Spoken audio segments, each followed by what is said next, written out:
Do you find it fascinating how other cultures perceive the world? If so, you have come to the right place. Make sure you hit subscribe because today we're going to explore some of the most fascinating communities on this planet. From ancient civilization to newly formed communities that are breaking stereotypes, let's get an insight how these people came together.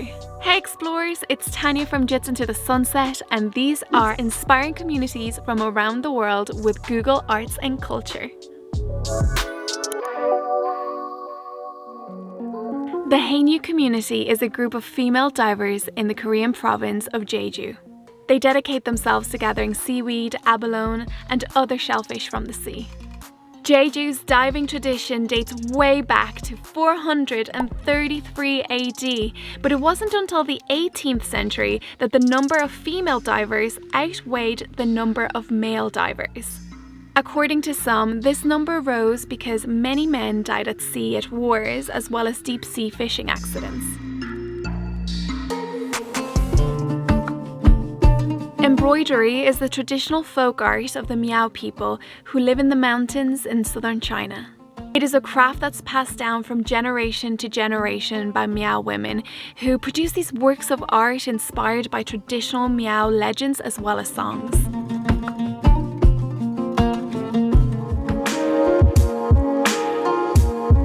Pokfulam is the only village left in Hong Kong Island. It's perched on a hillside on the west side of the island. This exhibition shows the activities, rituals, and atmosphere of the fire dragon dancing during the Mid-Autumn Festival, as well as the craftsmanship of building the dragon before the performance.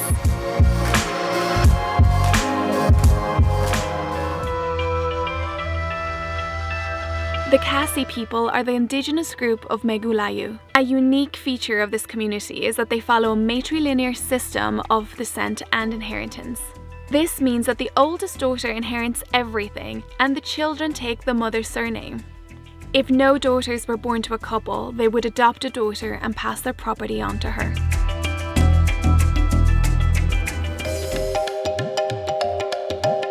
Before the Second World War, most Ndebele beadwork had white seed bead base with simple designs in blue, black and red.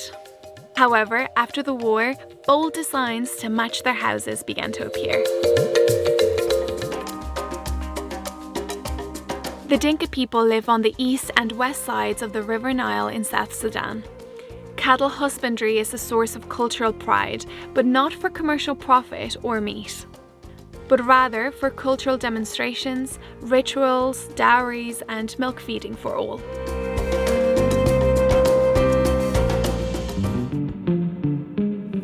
The Juma are the indigenous people of Brazil, located on the banks of the Asua River.